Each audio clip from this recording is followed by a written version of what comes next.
आज राष्ट्रीय लोकदल के मुख्य कार्यालय पर रक्तदान शिविर लगाया गया है। तो आज बात करते हैं, हमारे साथ राष्ट्रीय लोकदल के वरिष्ठ नेता सुधीर भारती जी मौजूद हैं, जो किसी पहचान के मोहताज नहीं है। इनके लिए जितना भी कह दूं वो कम होगा कि रक्तदान शिविर जो आज लगाया गया, क्या पर्पस है?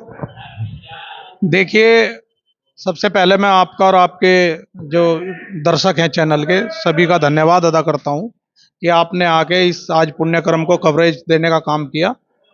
ये आज 11वां रक्तदान शिविर है जयंत चौधरी जी की, जो हमारे राष्ट्रीय अध्यक्ष हैं राष्ट्रीय लोकदल के। उनके जन्मदिन पर 11वीं बार रक्तदान शिविर है। 2013 के बाद जब मुजफ्फरनगर का माहौल खराब था, तो हमारे युवा साथियों ने सभी ने एक विचार बनाया कि जयंत चौधरी जी जो सामाजिक भाईचारा और एकता का प्रयास कर रहे हैं, इस एकता को हम मतलब इनके जन्मदिन पर रक्तदान करके एक पुण्यकर्म मानवता की सेवा के तौर पर मनाया करेंगे। तब से ये लगातार बदस्तूर हर साल जारी है और इस बार 11वां रक्तदान शिविर है। 2024 का चुनाव भी है और 2024 के चुनाव पर गली में चौबारों पे चर्चा बहुत बड़ी है कि गठबंधन से जो प्रत्याशी होगा मुजफ्फरनगर लोकसभा का, वह लोकदल का होगा, ऐसा है? जी बिल्कुल, राष्ट्रीय लोकदल की ये सीट है, राष्ट्रीय लोकदल का ही चुनाव निशान चुनाव लड़ेगा। अब प्रत्याशी कौन होगा वो श्री जयंत चौधरी जी और अखिलेश यादव जी गठबंधन नेता जो है तय करेंगे मिलजुल के। जो भी प्रत्याशी होगा उसे पूरे जी जान से पूरी ताकत से लड़ाया जाएगा। तो अब तो आपकी तैयारी वहां की चली होगी अयोध्या जाने की, क्या वहां से आपके पास निमंत्रण आया नहीं आया? अभी तो कोई जानकारी में है नहीं कि हमारे राष्ट्रीय अध्यक्ष जी के पास ऐसा कोई निमंत्रण है क्या, और अगर होगा तो मैं उचित निर्णय लेंगे। कोई ऐसी बात नहीं, श्री राम सबके पूज्य हैं और हम तो वो लोग हैं जो सीताराम सीताराम में मानने वाले हैं। और भारतीय जनता पार्टी वालों ने हर काम में जो नारा जय श्री राम देने का काम किया है कि उस जो एक आत्माओं में बसते थे, श्री राम जी ने सभी आराध्य मानते थे, हिंदू मुस्लिम सभी उन्हें सामान्य जन तौर पर जो है आदर्श मानते थे, मर्यादा पुरुषोत्तम मानते थे। उनके प्रति किसी के दिल में कोई बहराव नहीं है, लेकिन ये भारतीय जनता पार्टी से एक पेटेंट करके चल रही है कि ये हमारा पेटेंट है। माननीय सुप्रीम कोर्ट के आदेश पर वहां मंदिर बन रहा है, वहीं मस्जिद भी बन रही है अयोध्या में। ठीक है, दोनों धर्मों का उन्होंने बीच का रास्ता निकाल के गर्भगृह में राम मंदिर बनाने का काम किया। सुप्रीम कोर्ट के निर्णय का सभी ने स्वागत किया और ट्रस्ट वहां पे मंदिर बना रहा है। तो अगर ट्रस्ट निमंत्रण देगा तो मुझे उम्मीद है कि पार्टी उचित निर्णय लेगी। लेकिन जो आजकल आप देख रहे होंगे, ज्यादातर अयोध्या पर जो सियासत चल रही है, आपका आरोप तो ये है कि वो सियासत कर रहे हैं अयोध्या मंदिर पर, क्योंकि जो दूसरे लीडर हैं आपकी पार्टी के, उनका ये भी कहना है कि इसको एक राजनीति का अखाड़ा न बनाया जाए। ये तो सबकी श्रद्धा है और सब मंदिर में मस्जिद में जाते हैं, तो वो अपना अपना काम है। लेकिन इसे जिस तरीके से पूरे महोत्सव के साथ में और निमंत्रण दिए जा रहे हैं, सबको इनवाइट किया जा रहा है, तो इसके लिए तो भाजपा कह रही है कि बहुत अच्छा हो रहा है। यही तो भाजपा की स्ट्रेटेजी है, आप समझिए इस बात को। पिछले 10 साल बाद भी आज 10 साल बाद 2024 में 2014 के बाद ये चुनाव में जाएंगे। इनके पास अपना बताने के लिए क्या है कि इन्होंने क्या किया? मतलब कुछ भी तो नहीं है बताने के लिए। पिछली बार 2019 में जब 5 साल इन्होंने राज किया था, बताने के लिए कुछ नहीं था, लेकिन पुलवामा हो गया। पुलवामा के नाम पे हमारे देश के प्रधानमंत्री ने स्वयं वोट मांगे शहीद सैनिकों के नाम पे। न पहले कभी ऐसा हुआ था, ना शायद भविष्य में कभी ऐसा होगा कि शहीद सैनिकों की शहादत के नाम पे वोट मांगे गए। अब 2024 में श्री राम मंदिर का पूरा टाइम टेबल आप देखिएगा, जो उनकी प्राण प्रतिष्ठा होनी है, उससे पहले पीले चावल घर घर भिजवाना, और ये सब इनकी एक स्ट्रेटेजी का हिस्सा है, जिसे पोलराइजेशन में बदलना चाहते हैं। और ये श्रेय भी श्री राम मंदिर का। आपने भारतीय जनता पार्टी कर्नाटक का एक अगर ट्वीट देखा हो एक्स पर, तो उसमें मोदी जी जो है करीब करीब इतनी बड़ी फोटो है और राम जी की सिर्फ इतनी, और राम जी की मोदी की उंगली पकड़कर चल रहे हैं। मतलब ये पहली बार इतिहास में ऐसा होगा कि श्री राम जी का इतना बड़ा अपमान इन लोगों ने किया कि मोदी जी बड़े कर दिए, श्री राम जी छोटे कर दिए। पहले इन्होंने महादेव भगवान का अपमान किया था कि हर हर महादेव की जगह हर हर मोदी कर दिया था। तो ये भगवान को भी सिर्फ मतलब की चीज समझते हैं, उन्हें वोटों के लिए कुछ भी कर जाएंगे, वो वाला इनका सिस्टम है। क्योंकि बताने के लिए इनके पास कुछ है नहीं कि हमने क्या काम किया, देश में महंगाई की क्या स्थिति है, बेरोजगारी क्या स्थिति है। तो वादे कर लेते हैं सिलेंडर देंगे 450 का, वहां राजस्थान चुनाव में वहां मना कर रहे हैं। वो 2 लाख का ऋण तक के पे छत्तीसगढ़ के एक मंत्री का आपने बयान सुना ही होगा। मौके पे उसमें चुनाव में कहा था कि 2 लाख तक के ऋण माफ कर देंगे। अब कह रहे हैं कि पिछली कांग्रेस सरकार ने कर तो दिया था, अब करते ही रहेंगे क्या? मतलब हद है इन लोगों की। चुनाव के समय कुछ बोलते हैं, चुनाव के बाद जीतने के बाद कुछ और बोलते हैं।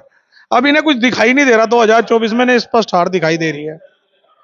अब श्री राम मंदिर को पोलराइजेशन के तौर पर ये दिखाना चाहते हैं कि श्री राम मंदिर मोदी जी की वजह से बना, लेकिन जो जानकार हैं वो जानते हैं कि इसमें सुप्रीम कोर्ट का डिसीजन है। और यही सेम डिसीजन हाई कोर्ट का था जब उत्तर प्रदेश में सपा की सरकार थी और देश में कांग्रेस की सरकार थी। तब उत्तर प्रदेश की कोर्ट ने यही निर्णय दिया था, जिसकी अपील में सुप्रीम कोर्ट ने निर्णय दिया। तो इसमें किसी सरकार का, किसी व्यक्ति का कोई रोल थोड़ा ही ना है, लेकिन वो है कि इन्हें श्रेय लेना है और भगवान को भी और श्री राम मंदिर को भी इन्हें राजनीति का अखाड़ा बनाना है। तो बनाइए, लेकिन जनता समझ चुकी है, इस बार जनता इनके बहकावे में आएंगी नहीं। नहीं, आप ये चीजें जो है जनता समझ चुकी है। जब भी चुनाव आता है तभी ये बात होती है। पूर्व में चुनाव हुआ था, यहाँ पर स्वर्गीय चौधरी अजीत सिंह जी चुनाव लड़े थे और आपने बड़ी ताकत के साथ में उनको चुनाव लड़ाया था। लेकिन उस टाइम जब चुनाव हो रहा था तो चुनाव आप जीत रहे थे, लेकिन चुनाव होने के बाद ईवीएम के पर ही माथा फोड़ी होती है, माथा चपकी होती है। मतलब ये क्या है कि जब चुनाव हो जाते हैं उसके बाद ही ईवीएम को दोष दिया जाता है, उससे पहले क्यों नहीं? नहीं, ईवीएम को दोष नहीं। चौधरी अजीत सिंह जी के चुनाव में उनकी हार की मुख्य वजह प्रशासनिक मशीनरी द्वारा जो हमारे वोट बाहुल्य वोट के बूथ थे, वहां पर इन्होंने पैरामिलिट्री फोर्सेस, सीआरपीएफ, वहां पे आई कार्ड चेकिंग और ये सब ज्यादा किया था, जिससे वहां पे वोट ऑफ परसेंटेज 45 और 50 रुक गया। और जहां इनके बाहुल्य थे वहां इन्होंने होमगार्ड का सिपाही खड़ा कर दिया, क्योंकि चुनाव आयोग भी इनकी कठपुतली बनकर काम करता है। सरकारी मशीनरी, क्योंकि उत्तर प्रदेश में सरकार इनकी थी, तो सरकारी मशीनरी ने पूरा चौधरी अजीत सिंह जी के एंटी काम किया। और जिसका नतीजा ये हुआ कि चौधरी साहब चुनाव जीत रहे थे, लेकिन पोस्टल बैलेट में उनको हारा हुआ दिखाई दे दिया, जबकि पोस्टल बैलेट स्कैन होकर गिनती होते हैं, बिल्कुल बिना स्कैन किए इन्होंने गिनती कर दिए थे। लेकिन चलिए, अब वो तो भूतकाल की बात हो गई, इस बार हिसाब बराबर होगा। अब आने वाला जो 2024 का चुनाव है, चौधरी साहब की चुनाव में जब इतना भूतकाल भूत बन गया, तो आने वाले जो चुनाव है उस चुनाव को किस नजर से देख रहे हैं आप? हमने सबक लिया है, हमारी लीड उसमें कम थी उस चुनाव में। इस बार लीड इतनी बढ़ा के देंगे कि कोई सरकारी मशीनरी और कोई चुनाव आयोग और कोई भी उसमें गिनती में गड़बड़ भी कर लेगा, हाल तो करने नहीं देंगे, क्योंकि हमने पिछली गलतियों से सबक सीखा है। उस सबक का नतीजा ये है कि हर बूथ पे हमारा एजेंट इस बार मजबूती से होगा। और मतलब हमारी चुनाव की स्ट्रेटेजी इतनी मजबूत है इस बार कि हम कुछ भी गड़बड़ करने नहीं देंगे। और उसके बावजूद भी लीड जो है लाखों में होगी, जिसे कंट्रोल करना भारतीय जनता पार्टी के इनके बस की बात नहीं होगी इस बार। देखिए, अभी सी वोटर सर्वे ने एक वो दिखाया है, चुनावी सर्वे, शायद आपकी जानकारी में हो, उन्होंने 70 से 72 बीजेपी को जीता हुआ दिखा दिया। लेकिन मुजफ्फरनगर लोकसभा उन्होंने भी हारी हुई दिखा दी बीजेपी को। तो मुजफ्फरनगर लोकसभा तो यहाँ की तो जमीन बोल रही है, इस बार मुजफ्फरनगर में गठबंधन का प्रत्याशी जीतेगा। नहीं, गठबंधन में तो अभी से काफी समय से यहाँ पर समाजवादी पार्टी के प्रत्याशी हरिंदर मलिक जी तैयारी कर रहे हैं। देखिए, अपनी अपनी पार्टी है, सबको अपनी अपनी तैयारी करने का हक है, लेकिन अंतिम निर्णय तो शीर्ष नेतृत्व का होगा। राष्ट्रीय लोकदल का एक नैसर्गिक अधिकार बनता है इस सीट पर, क्योंकि हमने चौधरी अजीत सिंह के रूप में पिछली बार चुनाव लड़ा। और जैसा कि अभी भी मैंने बताया और आप भी जानते हैं कि वो हमें एक बदनीयती से और सरकारी मशीनरी का दुरुपयोग करके हराया गया। हमारा उस हिसाब को बराबर करने का अधिकार बनता है, नलके के निशान का वो अधिकार बनता है कि हम चौधरी अजीत सिंह जी की उस हार का बदला लें। बाकी जो शीर्ष नेतृत्व तय करेगा उसे मजबूती से चुनाव लड़ाएंगे, कोई बात नहीं। अभी बहुत ज्यादा चर्चा है कि लोकदल की प्रत्याशी चारू जी हो सकती हैं, जैन जी की मिसिज। नहीं, चारू जी का ऐसा कोई हमने तो सुना नहीं। ये तो सब बातें चलती रहती हैं। जयंत जी ने अभी बागपत में 24 दिसंबर को मना भी किया है कि चारू जी का चुनाव लड़ने का कोई वो नहीं है, इच्छा नहीं है। लेकिन अगर वो लड़ेंगी तो स्वागत है उनका, बहुत मजबूत चुनाव लड़ेंगी वो भी, क्या दिक्कत है। कहीं ऐसा तो नहीं कि मान लिया यहाँ से लोकल हरिंदर मलिक है और फिर बाद में बात आ जाए कि चारू तो दिल्ली से आई हैं? देखिए, पिछली बार पुलवामा अटैक का बहुत बड़ा असर था। बारी भीतरी की बात चौधरी परिवार के लिए कोई करता नहीं है, ये सब बातें सिर्फ अफवाह हैं। चौधरी परिवार के लिए बारी भीतरी की क्या है? क्या उनके हम यहाँ कार्यकर्ता नहीं है? क्या हम लोगों की सेवा नहीं करते? हमारे यहाँ 4-4 विधायक नहीं है? क्या वो लोगों का काम नहीं करते? क्या हर काम के लिए क्या चौधरी परिवार ही यहाँ आया करेगा? हर काम के लिए जो वर्तमान सांसद है क्या वो सारा काम खुद करते हैं? क्या उन्होंने विधानसभा नहीं बांट रखी लोगों को? क्या उनके विधायक नहीं, उनके जनप्रतिनिधि नहीं, उनके चेयरमैन नहीं, उनके प्रमुख नहीं, उनके जिला पंचायत सदस्य नहीं? उनके लोग भी काम करते हैं, काम लाते हैं, और हमारे लोग भी काम करते हैं, काम लाते हैं। तो इसमें क्या कौन सी बड़ी बात होगी कि वो हर वक्त यहाँ? उनका काम देखिए, अभी उन्होंने जयंत चौधरी जी राज्यसभा सदस्य हैं, उन्होंने खेल निधि को पूरी तरह समर्पित कर दिया। उनका विजन बड़ा है। उन्होंने अभी युवाओं के 3 वर्ष की छूट के लिए जो कल आंदोलन करा, सरकार को झुकना पड़ा, भाजपा के ही जनप्रतिनिधियों को कहना पड़ा कि ये छूट होनी चाहिए। हम कोई जाति बिरादरी धर्म देख के कोई डिमांड नहीं करते, हम डिमांड वो करते हैं जहां अन्याय हो रहा हो उसके खिलाफ। हालांकि ये जो डिमांड थी ये पूरी तरह स्वर्ण जातियों के लिए थी कि 3 वर्ष की छूट मिले, लेकिन और स्वर्ण को ज्यादातर वोटर भाजपा का माना जाता है, लेकिन हमारे नेता इन बातों में विश्वास ही नहीं करते। तो जो नीति, नेता भाषणों से पेट नहीं भरता, नेता नीति बनाता है। चौधरी चरण सिंह ने नीतियां बनाई, चौधरी अजीत सिंह ने नीतियां बनाई, चौधरी जैन जी ने भूमि अधिग्रहण से लेकर आज तक जितने भी काम किए वे नीति परक काम किए। हमारे नेता नीति नियत तीनों साफ हैं और जनता हम पे विश्वास करती है। अभी आपने देखा होगा कि आप खुद ही संघर्ष कर रहे थे कचहरी में, छात्र और छात्राओं के साथ में फीस बढ़ गई थी, तो उसमें फिर अब बात मानी भी गई है। लेकिन मैंने अभी मंत्री कपिल देव अग्रवाल जी का इंटरव्यू किया था, तो उनका कहना है कि हमने इसको कराया है। देखिए, सत्ता इतना तो माइलेज लेगी, उनकी सत्ता है, इतना माइलेज तो उनका बनता है। अगर हमने संघर्ष न किया होता तो वही कौन सा लेटर लिख रहे थे? और अगर उनके लेटर लिखने से इतना वो होता है, शामली मिल, शुगर मिल भुगतान नहीं कर रही, एक लेटर करना मंत्री लक्ष्मी नारायण को लिखवा के चलिए हम आंदोलन नहीं करते, वो एक लेटर लिख दें, जो भी मंत्री जी हैं एक लेटर लक्ष्मी नारायण को लिख दे, करवा दे करना भुगतान शामली मिल का। भाई, जिस चीज के लिए हम संघर्ष किया, आपको लगा कि जनता की डिमांड है, राष्ट्रीय लोकदल का काम क्या है? जनता की मांग उठाना। विपक्ष के नाते हमने जनता की उठाई, बच्चे परेशानी में थे, बच्चों ने, हमारी छात्र सभा ने संघर्ष किया। उस संघर्ष को हमारे चौधरी चरण सिंह यूनिवर्सिटी सीनेट के मेंबर चंदन चौहान विधायक जी ने भी उठाया, हमारे राज्यपाल बालियान जी रालोद विधानमंडल दल के नेता है उन्होंने भी उठाया। जब वो बात एक लेवल पे चली गई तब मंत्रीगणों को भी लगा, राकेश टिकैत जी खुद गए मिलने वीसी से, तो तब जब इन्हें लगा कि ये माहौल इस तरीके का हो गया है, वास्तव में इसका तुम्हें नुकसान हो जाता है, तो सत्ता तो तभी जागती है ना। सत्ता जागी, 5 मिनट में फीस रोल बैक हो गई। हम भी तो सत्ता को ही जगाने का काम कर रहे थे, हम ही कौन सा मना कर रहे? कपिल देव जी जागे ना नींद से, या तो हमारे बैठने से पहले ही जाग जाते, तब तो मानते कि उन्होंने कराया है। अभी आप कह रहे हैं 2024 का जो चुनाव है वो टारगेट आपका लाखों वोटों से जीतने का है, कि अब की बार हम इतना रनिंग में चुनाव को रखेंगे कि चाह कर भी हमारे साथ जो पूर्व में हुआ वो ना हो पाए, तो बड़ी बात हो जाती है। लेकिन यहाँ पर लगातार 2 बार के मंत्री हैं केंद्र में, और एमपी अभी मौजूदा है संजीव बालियान जी, तो वो भी भाई चौधरी हैं, तो ये चुनौती भरा चुनाव नहीं मान रहे आप, तो इसको बड़े हल्के में ले रहे हो। नहीं, हल्के में इसलिए ले रहे हैं कि 10 साल के बाद मंत्री जी पे अपने विभाग का काम तो कुछ है नहीं बताने का। भाई, हाईवे बनाए गडकरी जी ने बनाए, टोल ले रहे हैं तो गडकरी जी ले रहे हैं। वही कहीं काऊ सेंचुरी बन रही है तो उसका पैसा प्रधानों से लिया जा रहा है, उसका सेस कट रहा है हर गांव के प्रधान से, और उसका क्या नाम जो एनजीओ बना रही उसे, तो सरकारी पैसा किस लिए लिया जा रहा? तो बहुत सारे सवाल ऐसे हैं जिनके जवाब मंत्री जी को चुनाव में देने पड़ेंगे। अपने विभाग जिसके वो एमओएस हैं, जिसके मंत्री हैं, उसका क्या मुजफ्फरनगर को दिया उन्होंने, उसका भी जवाब देना है। जनता ये भी पूछेगी कि बेरोजगारी के लिए इन्होंने क्या किया यहाँ के लड़कों के लिए, कोई ऐसा संस्थान यहाँ लाए हो मुजफ्फरनगर में? अग्निपथ योजना तो आई, अग्निपथ का तो बता तो दिया, पूर्व थल सेना अध्यक्ष की किताब पढ़ी है आप, नरवाणे जी की। दिहाड़ी मजदूर चाहिए इन्हें। एक फौज ऐसी थी जिसमें लोग देशभक्ति के लिए जाते थे, और देश की सरकार का बदले में ये वो होता था एश्योरेंस कि आपके परिवार को सिक्योरिटी हम देंगे फाइनेंशियल, आप देश के लिए अगर सीमा पे खड़े हो। अब वो भी खत्म होगी 4 साल बाद। बताइए, 22 साल की एज में बच्चा क्या करेगा बाहर आके? या तो सिक्योरिटी गार्ड बनेगा या तो हथियार उठाएगा। तो अग्निवीर तो ब्लंडर है, और सेना भी इसे मानती है कि ये बहुत बड़ा ब्लंडर है। और जब भी कभी हमें मौका मिला, हमारे राष्ट्रीय अध्यक्ष जैन जी ने कहा है हम इन्हें रेगुलर करेंगे, पक्के करेंगे बिल्कुल।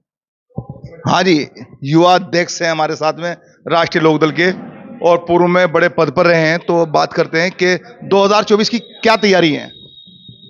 2024 में गठबंधन हमारा प्रत्याशी है। 2024 में गठबंधन हमारा प्रत्याशी है, और राष्ट्रीय लोकदल उस गठबंधन धर्म को निभाने के लिए राष्ट्रीय लोकदल का कार्यकर्ता कटिबद्ध है। और हम दिन रात जनता के बीच में जाकर के भारतीय जनता पार्टी के जो काम, जो नीति जनता के खिलाफ है, और जो किसानों का ये शोषण कर रहे हैं। आज पेराई सत्र को चलते हुए करीब 2 महीने हो गए हैं, आज तक गन्ने का भाव ये लोग तय नहीं कर पाए। किसान को उसकी फसल का दाम का नहीं पता कि वो किस दाम पर फसल को गिर रहा है। तो ये सब चीज़, ये सब मुद्दे लेकर हम किसानों के बीच में जा रहे हैं और कल बड़े स्तर पर युवा और छात्र सभी ने इकट्ठा होकर आदरणीय जयंत चौधरी जी के निर्देश पर ये जो भर्ती भारतीय जनता पार्टी प्रदेश सरकार ने निकाली थी, जिसमें बच्चों को छूट नहीं थी, जिनकी उम्र निकल गई थी, उसको लेकर हमने प्रदर्शन किया और आदरणीय जयंत चौधरी जी ने प्रदेश सरकार को पत्र लिखा। उसके बाद मुख्यमंत्री ने संज्ञान लिया और उसमें उम्र बढ़ाने का काम किया। तो ये सब तमाम मुद्दे हैं, हम लेकर के इन्हें बीच में जनता के जा रहे हैं। जनता हमारे ऊपर विश्वास कर रही है और 2024 में ऊपर वाले ने चाहा तो बड़ी जीत गठबंधन की होगी। ये हम सब की बात है। अभी भारती जी ने कहा है कि सवाल बहुत है जो भी सेंटर में मिल रहे हैं संजू बालियान जी के, उनके पास जवाब नहीं होंगे। क्या सवाल है ऐसी जनता के जो आपके सामने आ रहे हैं? जनता के सवाल हैं। आज 10 साल लगभग, थोड़े दिनों बाद भारतीय जनता पार्टी के जो यहाँ पे सांसद है, मिनिस्टर हैं, उन्हें हो जाएंगे। क्या बात, काऊ सेंचुरी की याद उन्हें भी आई और जिस काऊ सेंचुरी की उन्हें याद आई आज तक वो उन्हें बनवा नहीं पाए। 5 साल से उन्होंने बड़े बड़े बयान अखबारों में छपवाए। जनता सवाल कर रही है। मैं कल देहात में था, एक 13वीं थी, वहाँ कुछ भारतीय जनता पार्टी के नेता आए। 13वीं गमगीन माहौल होता है, परंतु वहाँ भी लोगों की टीस थी। वहाँ उन भारतीय जनता पार्टी के नेताओं से लोगों ने सवाल किया कि भाई ये हमारी फसल आवारा पशु खा रहे हैं, इनका निदान कैसे होगा। तो उन लोगों के पास भी जवाब नहीं था उस बात का। तो मैं समझता हूँ जनता इनसे थक चुकी है, जनता इनसे थक चुकी है और जनता इन्हें जवाब देने के मूड में है। चुनाव नजदीक है, आप सब देखेंगे कि बड़ा परिवर्तन मुजफ्फरनगर लोकसभा पर होगा। आवारा पशु जो है उनके ऊपर बड़ा खेल हो रहा है, क्योंकि सबसे बड़ा नुकसान ये है कि पता नहीं, उत्तर प्रदेश की बात कर लेते हैं, उत्तर प्रदेश में कितने लोगों को अपनी जान से हाथ धोना पड़ा। अभी जीता जागता सबूत है, 2 दिन पहले शायद आपके संज्ञान में आया हूं, चरथावल विधानसभा में किसी गांव में, हाँ, एक महिला को सांड ने उसकी हत्या ही कर दिया। आप हत्या ही कहिएगा। ये जो आवारा पशु हैं, ये देखे, ये भारतीय जनता पार्टी क्या करती है, पहले समस्या पैदा करती है और समस्या को धर्म से जोड़ती है। अब धर्म से जोड़ के फिर उसका लाभ उठाती है, लेकिन निदान कभी नहीं करती, ना समाधान करती। समाधान के नाम पर राजनीति जरूर करती है। आप एक बात बताइए, जब आपने रोक लगा दी कि भाई पशु कटान नहीं होगा, तो आपने देश में जो है ये स्लॉटर हाउसों को इतनों को परमिशन क्यों दे रखी है? पूरे देश में बंद कीजिए ना, फिर स्लॉटर हाउस भी बंद कीजिएगा। अच्छा, आपका कहना है कि उत्तर प्रदेश के साथ में सौतेला व्यवहार है? सौतेला व्यवहार है। उत्तर प्रदेश सरकार अपने हिंदुत्व को, एक सो कॉल्ड हिंदुत्व का जो मुद्दा है, उसके नाम पर वोट लेने के लिए वो ये सोचते हैं कि जैसे पशुओं का काम सिर्फ मुस्लिम समुदाय का है, जबकि ये एक एटीएम की तरह इस्तेमाल करता था किसान। किसान के पास जब तंगी होती थी, भाई मान लो फसल का रेट नहीं आ रहा, फसल का दाम नहीं मिल रहे, तो किसान बीच में, गन्ने का भुगतान नहीं मिल रहा, बीच में किसी पशु को अपने बेच के अपना काम, घर का गुजारा चला लेता था। लेकिन अब वो भी बंद हो गया। अब आवारा पशु जो हैं, ये एक, आप गेहूं आजकल बोए हुए होंगे, आप देहात में जाइएगा, बुरी हालात है। जिसने बेचारे ने फसल बो दी, उसकी सुबह तक अगर जम गई तो सुबह तक पानी रही, रात रात में चुक गए खेत। और ऊपर से अब सड़कों पे आना शुरू हो गए, हाईवे पे आना शुरू हो गए, ऊपर से कोहरे के बीच में ऐसे सड़क पे आ जाते हैं, एकदम से आदमी जो है ब्रेक लगाता है, एक्सीडेंट होता है, खत्म हो जाता है। राष्ट्रीय लोकदल हर मुद्दे को बड़ी जबरदस्त तरीके से उठाने का काम करती है, तो पशुओं पर अभी तक आपका क्यों, मतलब कोई भी ऐसा प्रदर्शन या पशुओं के लिए कोई भी ऐसी अधिकारियों से बात, आप अभी तक क्यों नहीं मैदान में आया? नहीं, समय समय पर हमने आवारा पशुओं को ब्लॉक स्तर पे और स्तर पे हमने स्कूलों में बंद करने का, हमारे लोकल पदाधिकारियों ने, लोकल नेताओं ने हमारे किया है ये काम। ऐसे स्कूल में पढ़ाई होगी, अब पशु बंद होंगे अपने आवारा सांड? अब जब आवारा सांडों के लिए कोई जगह ये नहीं देंगे तो स्कूल में ही बंद होंगे, और कहाँ जाएंगे? आप एक बात बताओ, खेतों में कब तक बर्दाश्त करेगा किसान इन्हें? आप तार नहीं लगाने देंगे, कटीली तार लगाएंगे तो आप पे ही केस होगा। मतलब ये तो वो वाली बात है कि थप्पड़ भी मारेंगे, रोने भी नहीं देंगे, मतलब वो वाली स्थिति है। तो जानबूझ के किसान को मजदूर बनाने का काम इस सरकार की नीतियां हैं ही। उसमें से एक नीति ये भी है कि किसान को घाटा करो, कि किसान जमीन छोड़ के भाग जाए और किसान आखिर में अपनी जमीन पूंजीपतियों को देने के लिए विवश हो जाए, बस ये। ठीक है। राष्ट्रीय लोकदल के वरिष्ठ नेता सुधीर भारती जी ने शाहलट में चर्चा के दौरान अपने जो इनके पार्टी के एजेंडा हैं और मुद्दे हैं और जो सवाल हैं सरकार से, वो शाहलट में रखे।